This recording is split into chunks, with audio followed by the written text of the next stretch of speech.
Applebloom walked up to the large, imposing barn before her. She wasn't often allowed to be out on the farm past sunset, but tonight was different. Tonight was special. The yearling continued on to the gable-roofed building, guided only by the crepuscular light of the barest glimmer of a waning moon.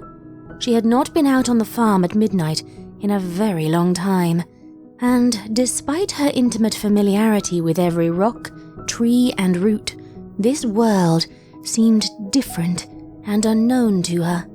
The trees did not seem to move right in the wind. In the distance, an apple fell off a branch and landed on a dry leaf, and she jumped. Come on, get a hold of yourself, Applebloom. Ain't nothing to be afraid of out here just 'cause it's dark. She steeled herself and carried on to the barn doors, knocking when she arrived. Come on in, sis. A cheery Applejack replied from inside, and Applebloom pulled the large wooden door open enough to slide through. Close it behind you. She heard from the darkness within, and she followed her instructions.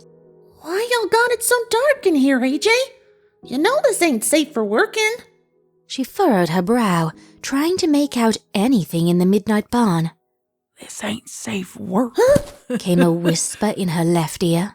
Applebloom shrieked and tripped onto her side. The voice then laughed heartily, and a hoof offered her help up. It ain't funny, AJ. Why am I out here? Why are you out here in the middle of the night? Come on, put this on. A pile of fabric smacked Applebloom lightly in the face, and she sighed, trying to figure out what exactly she was to be wearing. After struggling for a few minutes, hearing only the scuffle as Applejack slunk mysteriously around the room, she finally figured it out.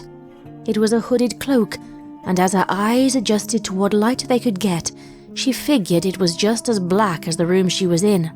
Y'all still didn't answer my question.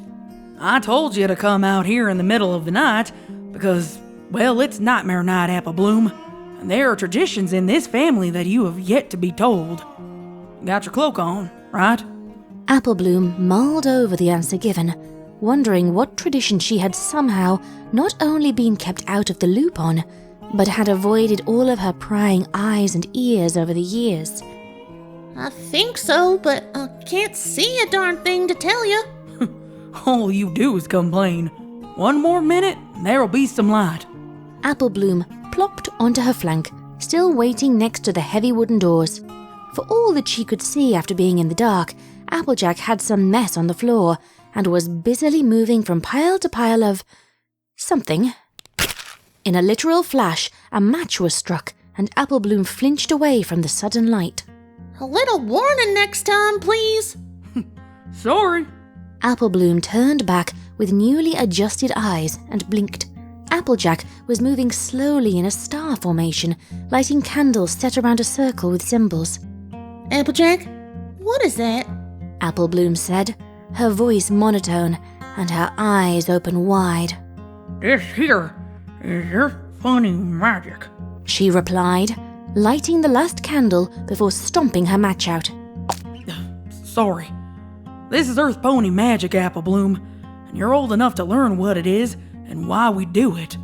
She turned and looked at her sister, her orange face beaming with pride beneath the shadow of her hood.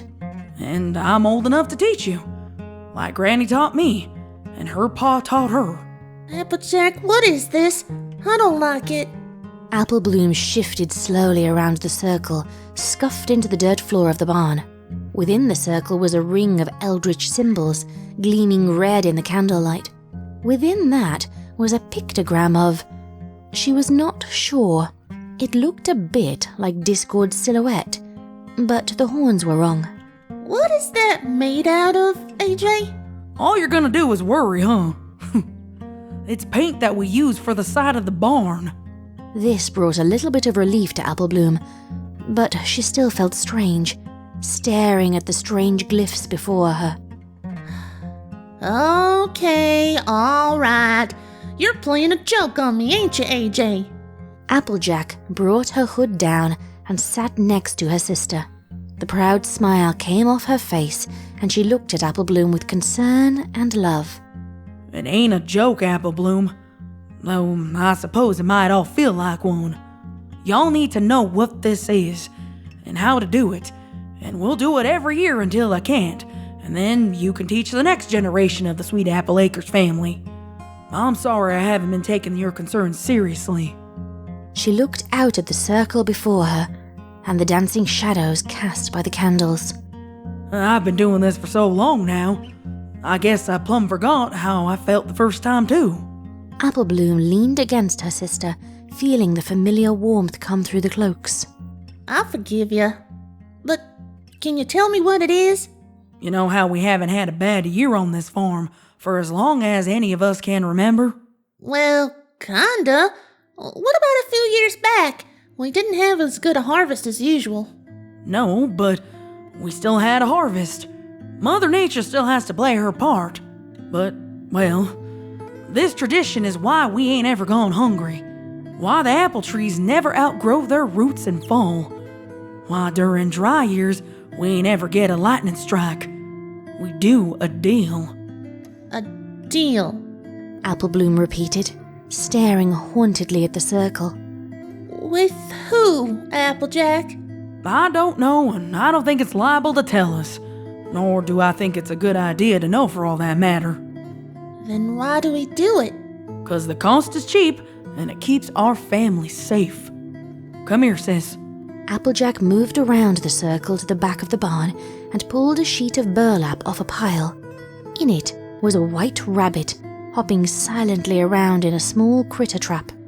The mare ducked over behind the pile and picked something up in her mouth before turning to face Applebloom. Applejack, that's a knife. I know what this is. The mumbled reply came. She set it down before Applebloom. Just like what I learned, you get to do this part. I'll do the talking for now, but Granny and I will get you taught on how to speak the words soon enough. Pick up the knife, Applebloom, and sit next to the middle of the circle, facing me. Cautiously, Applebloom did as she was told. The knife felt heavy in her mouth. The strange blade twisted and decorated, and she felt that there was more than metal in the utensil she held. She gingerly stepped into the circle, careful not to disturb any of the glyphs, and sat down on the painted goat's mouth. Applejack came over to her then, the rabbit dangling from her mouth. She set it down gently between the goat's eyes and held it down. She caught Applebloom's eye and stared intently. Hold this here, by its neck. It'll mess and scratch, but don't let it hop away. Good. Good. When you hear me say I know, plunge the knife into its chest, through into the dirt. Can you do that for me, Applebloom? Look at me. Can you do this? Her bottom lip quivered as she contemplated the rush of information. This isn't Fluttershy's rabbit, though, is it? It ain't, don't you worry. We always catch a wild one. So, can you do it? The yearling looked down at the creature beneath her hoof. It squirmed helplessly. She thought of home and family, and the seriousness in her sister's eyes, and the honesty she represented. I can do it. Yes. Thank you, Applebloom. Applejack returned to the top of the circle and threw her hood back on. Ostias.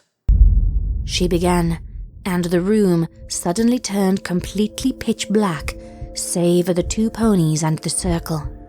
Te be no tai umnum, she continued, and the glow of the red paint pulsed in time with her consonants.